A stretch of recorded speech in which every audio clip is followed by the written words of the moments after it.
Olá, sou Robson Marins e você já me conhece. Bem-vindo ao nosso podcast Psicomarins.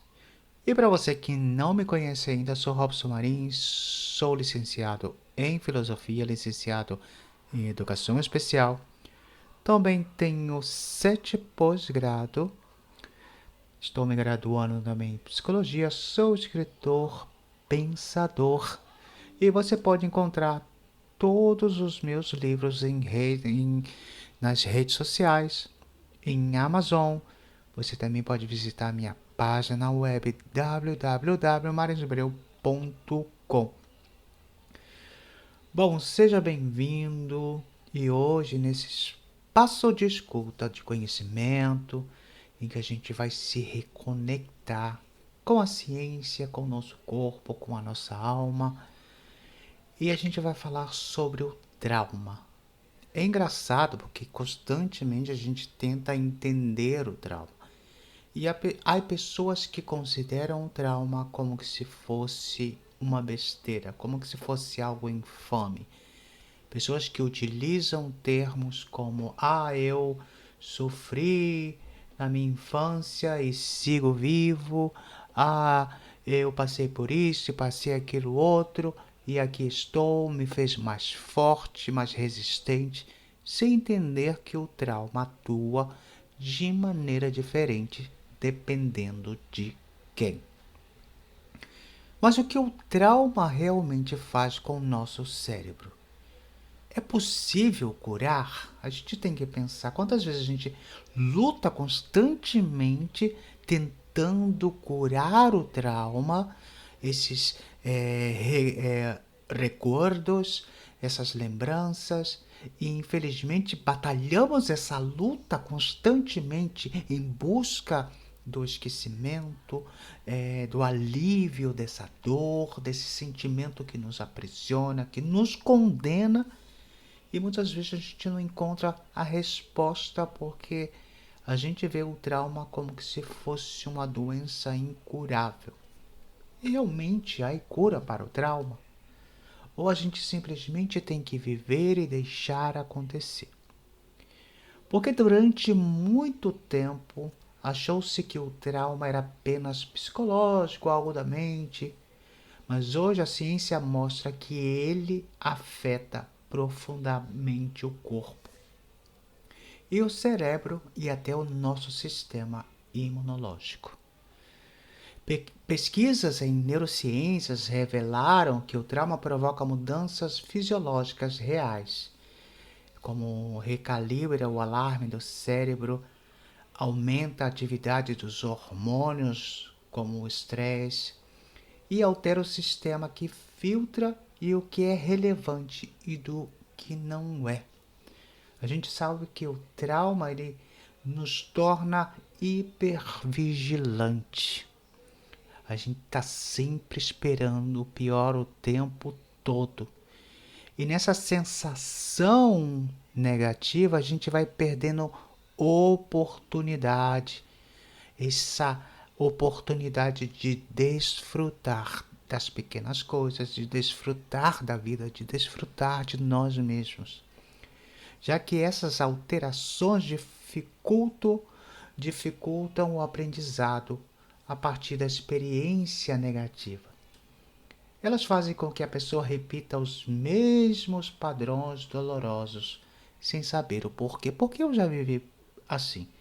E a maioria dos amigos que eu tinha dizia, você sempre volta a tropeçar na mesma pedra. E eu não entendia o que estava acontecendo. Eu só sei que tinha a ver com o meu trauma. E a única forma que eu tinha que fazer era entender como solucionar esse problema para não volver a repetir aquelas coisas que constantemente eu repetia que me prejudicavam. E você tem que entender que isso não é fraqueza, isso não é falta de caráter, isso é biologia, o seu cérebro, ele está cicatrizado, ele está ferido. Está entendendo? E a notícia é que através da neuroplasticidade a gente pode tentar e buscar mudar. E hoje temos caminhos reais para ajudar quem sobreviveu ao trauma a se sentir novamente vivo no presente. E constantemente se fala sobre o aqui e agora, quando na verdade viver o aqui e agora é algo totalmente difícil. Ou aquele ditado de Carpe Diem, viva o momento. A gente tem que entender que viver o momento tem que ser algo que precisamos compreender que há consequências dependendo da forma que estamos vivendo esse momento. E é onde aí que entra o trauma, porque acabamos de fazer coisas que depois nos arrependemos. Então vamos explicar os 3 caminhos. Primeiro, de cima para baixo, ou seja, falando, reconectando com as outras pessoas, compreendendo os sentimentos e lembramos que a linguagem de sentido reorganiza o cérebro. Mas o que significa isso? A maioria das pessoas, quando sofrem um tipo de trauma, elas têm aquela evitação, elas não querem contato com nada, aquele sentimento e aquele medo de voltarem a serem feridas, a passar o mesmo. E com isso leva a esse sentimento em que a pessoa se exclui e que se diz muitas vezes antissocial. Bom, tentar entender esses tipos de consequências, a gente precisa deixar a raiva ou a impotência que está armazenada no nosso corpo. Porque a raiva, ela é como um alerta que não estamos bem. Quer dizer, entramos num estado emocional de descontrole que expressamos através da raiva as nossas frustrações, os nossos medos, as nossas inseguridades. Eu sei que para curar o trauma a gente precisa ter aquele afeto, laços familiares, afetivos e sociais. Ao que parece difícil e entramos num estado tão catatônico que a gente só vê desgraça. As experiências traumáticas deixam rastros nas nossas histórias, na nossa cultura, na nossa vida, com a nossa família. Mesmo quando ninguém fala sobre isso, o trauma ele se expressa através do nosso corpo e do nosso comportamento.